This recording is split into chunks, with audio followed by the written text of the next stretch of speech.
I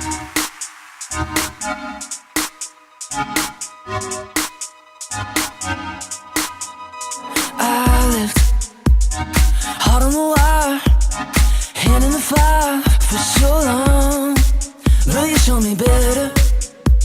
A new kind of love, it's ever the one I want. Jadi pendewasaan itu adalah suatu sikap bagaimana kita bisa menghadapi suatu masalah itu dengan positif.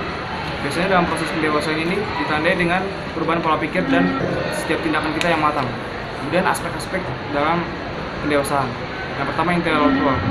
Dia punya akal budi dan pikiran sehingga mereka bisa tahu mana yang baik, mana yang jahat untuk dia. Yang kedua, emosi. Emosi itu mereka bisa mengendalikan emosi dengan tepat. Yang ketiga, sosial. Dalam sosial ini mereka bisa komunikasi antar 2 orang, 3 orang atau lebih dengan baik. Kemudian moral.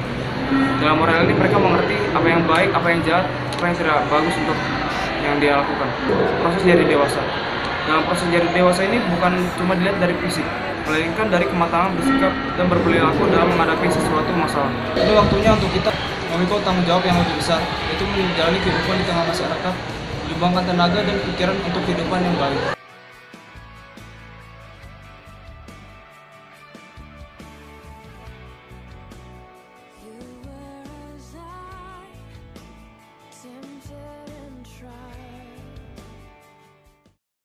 Keluarga itu apa? Dalam pengertian keluarga itu ada 3. Yang pertama, keluarga adalah persekutuan atau kelompok sosial yang paling kecil.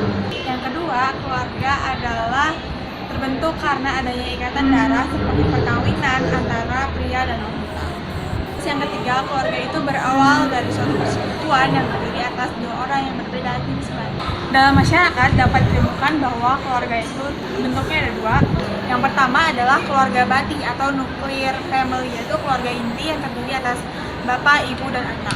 Yang kedua, ada yang namanya keluarga extended atau keluarga besar, yaitu keluarga yang terdiri bukan hanya dari ayah, ibu, dan anak, tapi juga seluruh keluarga besar kayak kakek nenek, paman bibi, kakak adik, dan lain-lain.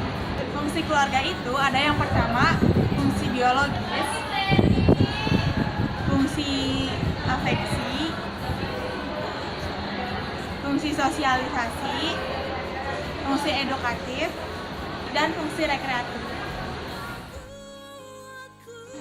Keluarga Kristen juga mempunyai peranan di masyarakat atau di kehidupan sehari-hari. Nah, yang pertama itu adalah keluarga sebagai tempat pembentukan kehidupan rohani.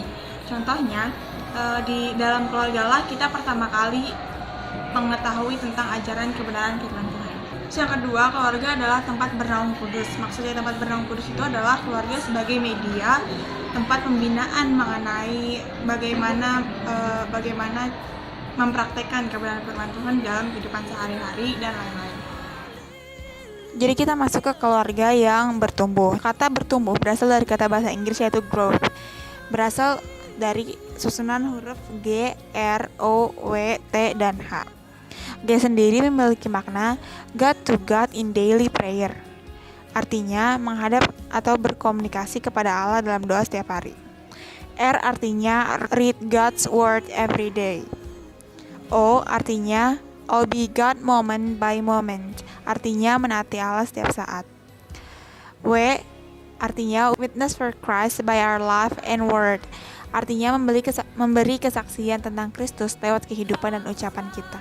Yang T, trust God every detail of our life. H, Holy Spirit, allow Him to control and empower our daily life and witness. Artinya membiarkan Roh Kudus mengendalikan serta memberdayakan kehidupan kita serta kesaksian kita sehari-hari. Selanjutnya, tanggung jawab anak dalam keluarga. Anak adalah anugerah terindah dalam kehidupan rumah tangga.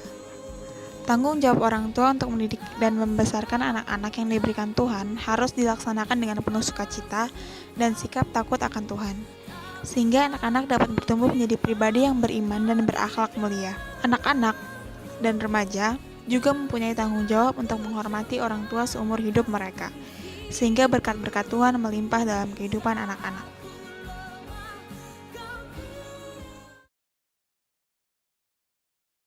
Hak asasi manusia adalah pengakuan akan hak-hak dasar yang melekat pada diri setiap manusia sejak dalam kandungan.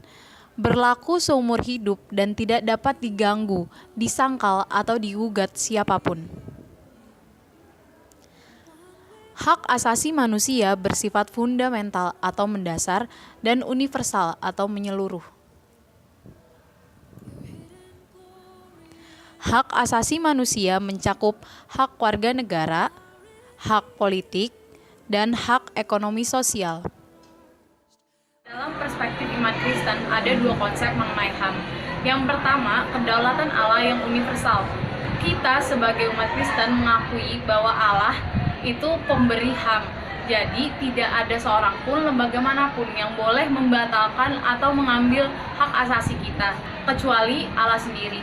Jadi kesimpulannya, pelanggaran terhadap hak asasi manusia merupakan pelanggaran terhadap ketetapan Allah. Konsep yang kedua adalah citra Allah pada diri setiap umat manusia. Maksudnya apa? Dalam kisah penciptaan, kita semua tahu bahwa manusia itu diciptakan serupa dengan Allah. Serupanya itu dalam sikap pengasih, bermartabat, adil, hidup dalam kebenaran, bebas dalam bertindak, menyatakan dan mewujudkan kehendaknya. Citra Allah yang melekat dalam diri manusia juga mengandung kewajiban asasi yang sebanding. Misalnya, dari sifat Allah yang pengasih, kita juga memiliki kewajiban untuk berbagi kasih kepada teman-teman di sekitar kita. Tiap orang diciptakan sama berharganya di hadapan Allah.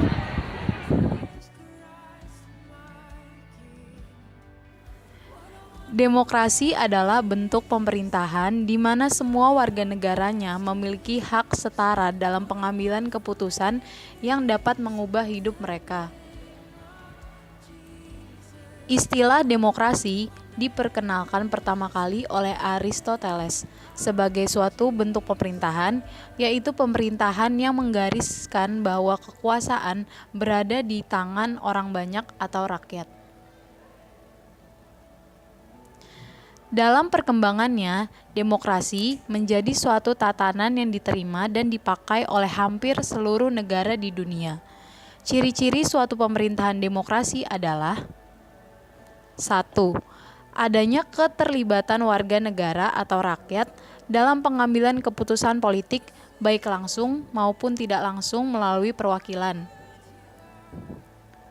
2. Adanya pengakuan, penghargaan, dan perlindungan terhadap hak-hak asasi rakyat. 3. Adanya persamaan hak bagi seluruh warga negara dalam segala bidang. 4. Adanya lembaga peradilan dan kekuasaan kehakiman yang independen sebagai alat penegakan hukum. 5. Adanya kebebasan dan kemerdekaan bagi seluruh warga negara. 6. Persamaan pers yang bebas untuk menyampaikan informasi dan mengontrol perilaku dan kebijakan pemerintah. 7. Pemilihan umum untuk memilih wakil rakyat yang duduk di lembaga perwakilan rakyat. 8. Adanya pemilihan umum yang bebas, jujur, adil untuk menentukan pemimpin negara dan pemerintahan serta anggota lembaga perwakilan rakyat. 9. Adanya pengakuan terhadap perbedaan keragaman, suku, agama, golongan, dan lain sebagainya. Erat kaitannya dengan kekuasaan. Meskipun Yesus tidak pernah berbicara tentang politik dan pemerintahan, namun sikapnya tentang dunia politik dapat kita lihat lewat praktik kehidupan nyata. Dalam Matius 22 ayat 15 sampai 21, Yesus menjawab, "Berikanlah kepada kaisar apa yang wajib kamu berikan kepada kaisar, dan kepada Allah apa yang wajib kamu berikan kepada Allah." Harus taat sebagai seorang warga negara, sedangkan pemerintah harus melaksanakan suatu tanggung jawab. Kalimat "berikanlah kepada kaisar apa yang wajib kamu berikan kepada kaisar" juga menjelaskan bahwa kesetiaan kepada Allah, karena Allah berkehendak agar kita menaruh perhatian pada masyarakat kita. Partisipasi orang beriman di dalam dunia politik tidak terlepas dari ketaatannya terhadap perintah Allah. Paulus juga memperkuat sikap Yesus di dalam Roma 13 ayat 1-7 yang mengatakan orang Kristen harus taat kepada pemerintah, namun hanya mereka yang layak dihormati dan ditaati saja yang kita taati dan kita hormati.